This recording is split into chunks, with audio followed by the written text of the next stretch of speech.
안녕하세요 여러분, 얼반 미스터리 채널입니다. 오늘은 얼반 미스터리 이슈 중에서 가정폭력과 관련된 이야기를 좀 살펴보려고 합니다.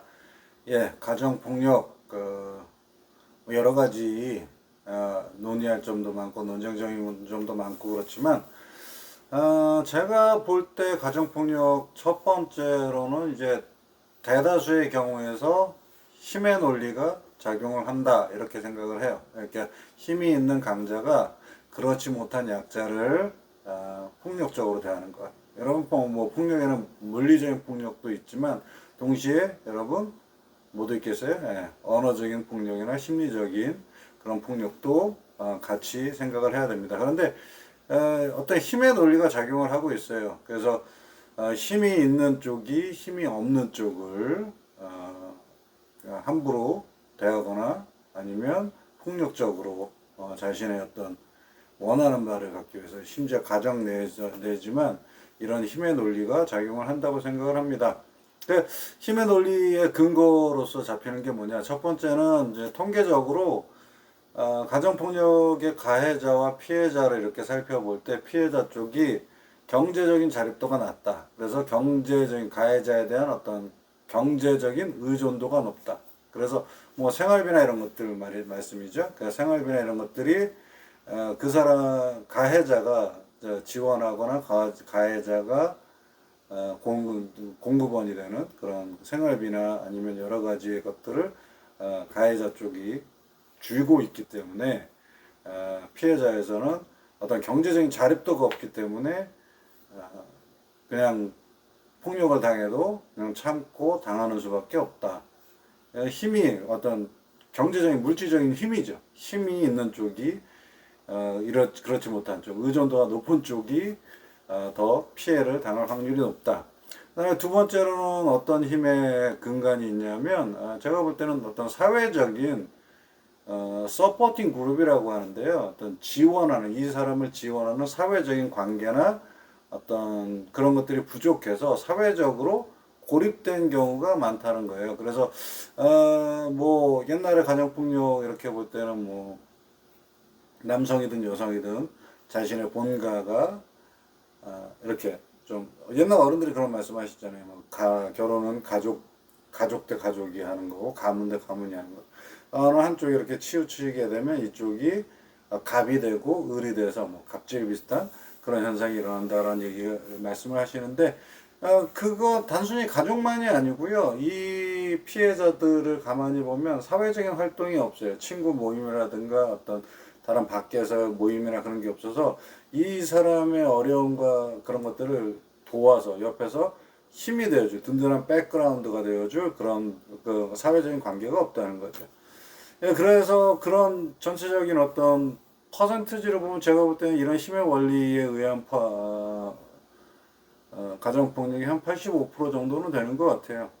그래서 자, 여러분 뭐 미국 사회 지난번 이민 사회에서도 말씀을 드렸습니다만 이민 사회에서도 이제 결혼으로 이민을 오게 된 경우에 자연적으로 뭐가 생깁니까? 경제적인 의존도가 당연히 높을 수밖에 없겠죠. 그 다음에 뭐가 생겨요? 완전히 그 본국에서의 인간관계나 친구, 사회적인 관계가 모두 끊어지고 새로운 환경, 완전히 다른 환경으로 옮겨온 것이기 때문에 어떻습니까?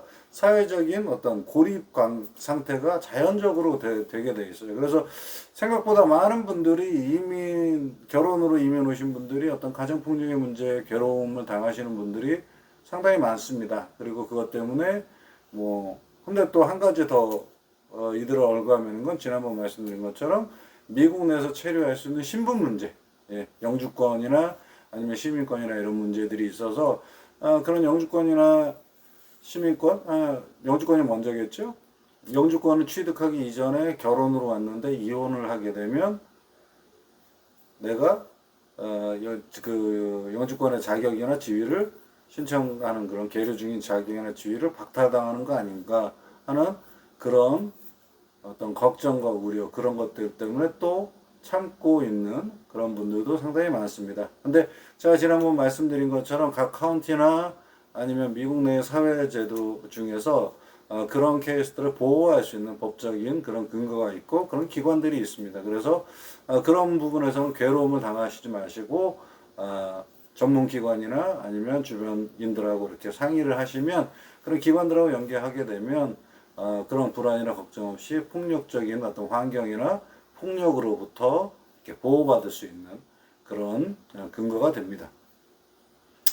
그러면 여러분 중에 이런 생각하실 거예요. 그렇게 경제적인 의존도가 높지도 않고 그 다음에 뭐 사회적으로 고립되어 있는 것 같지도 않은데 가정폭력을 참고 사는 피해자들도 저는 봤어요. 이런 얘기 하시는 분들 있어요. 당연합니다.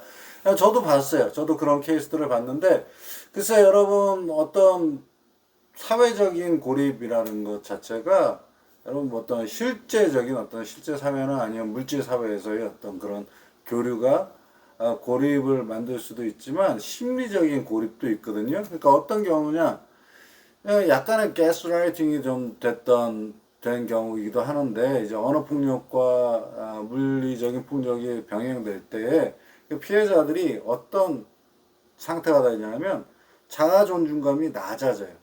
그래서 자아 존중감이 낮아져서 나는 이렇게 살 수밖에 없구나. 이런 생각을 하고 이게 내 운명이니 뭐 이런 식으로 해서 순응하는 그런 사람들도 생기고 또 어떤 경우도 있습니까? I deserve it. 내가 잘못해서 그런 거예요. 나는 이런 취급을 받아도 싸다. 뭐 이런 식으로 생각하는 분들도 있어요. 또 반대적으로 가해자들 입장에서는 어떻습니까? 가해자들 입장에서는 맞을 짓을 했으니까 내가 때리지. 뭐 이런 식으로 자신의 어떤 폭력이나 자신의 어떤 무력 행사를 굉장히 정당화하는 얘기가 있는데 실제로 여러분 살펴보면요. 맞을 짓이라는 건 이 세상에 존재하지 않습니다. 그렇게 움직이거나 그렇게 되는 게 아니에요. 그리고 그런 대접, 폭력을 받으면서 사람으로서 정당한 사람으로서 인권을 존중받지 못하고 인권을 침해받을 그런 사람도 없습니다. 그러니까 근데 자연적으로 심리적으로 이렇게 고립된 상태가 되면 밖에서 사회생활을 해도 그 다음에 뭐 수입이나 그런 것들이 있어서 가정을 이렇게 뭐라 그럴까 지지하는 어떤 수입이나 그런 것들을 하고 경제적인 자립 의존도가 높아도 이런 자아 존중감이 낮아서 자기 스스로 심리적으로 이제 고립되는 거예요. 심리적으로 사회적으로 고립되는 거예요. 세상 주변에 다른 사람들 친구들을 만나면서도 그 사람들이 행복한 건 걔는 그러니까 그럴 수 있으니까 그런 자격이 있으니까 나는 그러지 못하니까 그렇게 행복한 운명이 아니니까 혹은 나는 이런 불행한 삶을 받아도 그렇게 형편없는 사람이니까 이런 식으로 스스로의 어떤 거리감을 만드는 심리적인 그런 고립 혹은 심리적인 거리감이 있을 수 있다.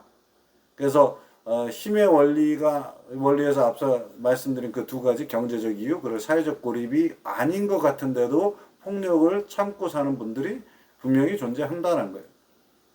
그리고 또 다른 케이스는 어떤 케이스를 봤냐면 제가 이제 전문 상담사는 아닙니다만 이제 상담사 분들하고 같이 이야기를 나누면서 왔던 케이스 중에 하나가 참 재미있는 케이스예요. 이분은 그 가정 전체를 혼자서 이렇게 지탱합니다. 거의 혼자 벌다시피 해요. 남편은 알코올 중독에 뭐 알코올 중독이니까 술만 취하면 이제 아내를 때리는데 거기에다가 시부가 그 시아버지께서 중풍으로 쓰러지셨어요. 그래서 그 병수발단 돈도 밖에서 일해서 돈도 벌어 시부모 아픈 시부모 병수발도 해. 그 다음에 알코올 중독 남편이 매일 술 마시면서 매일같이 때려. 그런 것들을 다 참고 감수하고 사는 거예요. 못 살겠어요. 저 같으면 완전히 포기해버릴 수도 있는 그런 상황에서도 삽니다. 근데 이분이 그렇게 산 이유가 뭐냐? 주변 사람들이 그런 환경을 아는 주변 사람들이 야, 저 사람은 참 착하다. 그런 걸 알면서도 그런 고생을 하면서도 혼자 버티면서 애들까지 건사하고 집안일에 가정일에 바깥일에 뭐 돈벌이에 모든 걸 다 한다. 이러면서 칭찬하는 거. 뭡니까? 착한 아이 신드롬이라고 하는 거예요. 그런 주변의 칭찬에 목말라 있기 때문에 스스로가 어떤 면에서는 스스로가 그런 좋지 않은 환경, 악조건의 그런 환경 속에 스스로가 스스로를 던져요. 그래서 그 안에서 그 고생을 하면서도 이 사람이 갈구하는 목적은 뭡니까? 주변 사람으로부터 착하다고 인정받는 그런 인정 욕구가 강한 거예요. 그래서 그런 폭력이나 아니면 어떤 그런 어려운 환경들을 그냥 참고 꾹꾹 묵묵하게 이렇게 버텨나가는. 근데 여러분 그 결론이나 결과가 과연 좋을까요? 결코 좋을 수가 없습니다. 모든 사람이 인내에는 한계가 있다는 얘기처럼 이제 그 한계의 끝이 와요. 이렇게 번아웃돼서 완전히 모든 의욕을 상실하든가 아니면 삶의 의욕조차도 잃어버리는 그런 안타까운 결과들이 나오기 때문에 이런 부분들은 여러분 절대적으로 해결돼야 되고 만들어내야 됩니다. 그런데 가정폭력 문제는 여전히 아직까지도 예전보다는 나아졌다고 하지만 아직까지도 그런 것 같아요. 뭐 가정 내의 문제는 다른 사람이 참견할 일이 아니다. 뭐 이런 식의 얘기도 하고 그다음에 뭐 하시는 분들도 뭐 내가 성심성의껏 열심히 하면서 참고 살다 보면 나아지겠지. 뭐 시간이 약이겠지요. 뭐 이러지만 사실 여러분 그 사실 제가 볼 때 환상이에요. 왜 환상이냐? 제가 보는 바로는 가정폭력은요, 여러분, 병입니다. 가정폭력을 넘어서 저는 거의 모든 폭력 자체가 중독성이 강한 병이라고 생각을 해요. 그렇기 때문에 여러분 그냥 그대로 방치해 둬서는 어떻게 돼요? 병이 심해지기만 하지 병이 치료가 될 수 없어요. 이것도 이 폭력도 병이기 때문에 여러분 치료해야 됩니다. 치료시켜야 돼요. 심각하면 뭐 정신병원이라도 가서 치료 상담받고 정신과 의사한테 처방받고 하면서 이제 분노 조절이라든가 자기 자신의 어떤 정체성이나 그런 것들을 생각하면서 자기를 폭력을 당하는 사람도 폭력을 행하는 사람도 심리적인 어떤 치료를 반드시 해야 됩니다. 치료를 거치지 않고서는 상황이나 어떤 행동의 개선이 있을 수가 없습니다. 여러분 제가 계속 강조하지만 치료가 분명히 필요합니다. 폭력을 당한 사람도 그 피해자로서의 어떤 그런 심리치료와 상담치료가 상당히 필요하고 폭력을 가하는 가해자도 역시 심리치료와 상담치료가 필요합니다. 피해자에게만 치료가 필요한 게 아니에요. 모두에게 치료가 필요합니다. 치료 없이는 절대 개선될 수 없다. 다시 한번 강조해서 말씀드립니다. 그러면 마지막으로 제가 좀 말씀드리고 싶은 게 뭐냐면요. 그러면 건강한 가족관계는 뭐냐? 그러니까 뭐 우리나라의 전통적인 가부장적 가족관계냐 뭐 이런 식의 얘기들 뭐 이런 말씀들 여러저런 말씀 뭐 대가족이냐 이런 얘기도 하지만 저는 개인적으로 건강한 관계, 건강한 가족관계는 인도에 옛날에 그 바바 하리다스라는 성자가 있었어요. 그 사람의 명상록을 이렇게 보면 건강한 가족에 대해서 뭐라고 얘기를 하느냐? 남성성과 여성성의 역할이 있어서 힘이 있는 자와 힘이 없는 자 이렇게 나눠질 수 있는데 이 역할이 상황에 따라서 이렇게 자연스럽게 바뀌는 거. 역할의 체인지, 힘의 전이, 아니면 능동의 전이 이렇게 남성성과 여성성의 전이가 이게 자연스럽고 잘 이루어지는 그런 가정이 제일 건강한 가정이다. 무슨 얘기겠어요? 어떤 때는 아버지들이 아버지의 어떤 힘을 가지고 주도해 나가서 결정을 하고 이끌어 나가는 그런 상황이 있다고 한다면 어떤 때는 뭐 남자라고 해서 맨날 모든 가장의 역할을 모든 거 다 하고 모든 짐을 다 질 수는 없거든요. 힘들죠. 그러면 남성들이 이렇게 지치고 힘들어서 이렇게 소극적이 되거나 아니면 이렇게 좀 이렇게 움츠러들 때 여성들이 또 피고 일어나서 움직여 나가는 거예요.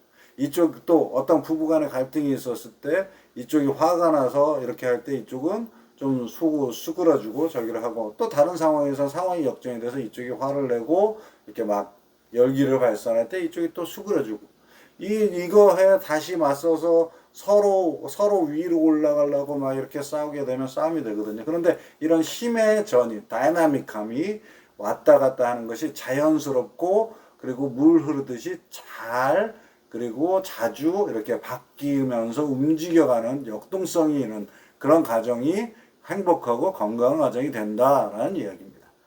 예, 그래서 가정 폭력에 대한 말씀, 특별히 폭력적인 어떤 그런 이유나 아니면 그런 배경들, 그 다음에 폭력에는 반드시 뭐가 치료가 필요하다 그 말씀드렸고요. 그리고 행복한 가정 제가 생각할 때 행복한 가정은 남성성과 여성성 그 다음에 능동성과 수동성 아니면 힘의 어떤 배분과 움직임이 왔다 갔다 자연스럽게 역할의 전이와 변화가 이렇게 자연스럽게 흘러가는 거 왔다 갔다 이렇게 하는 것이 가장 좋은 그리고 건강한 가정이 아닐까 하는 생각까지 말씀드렸습니다.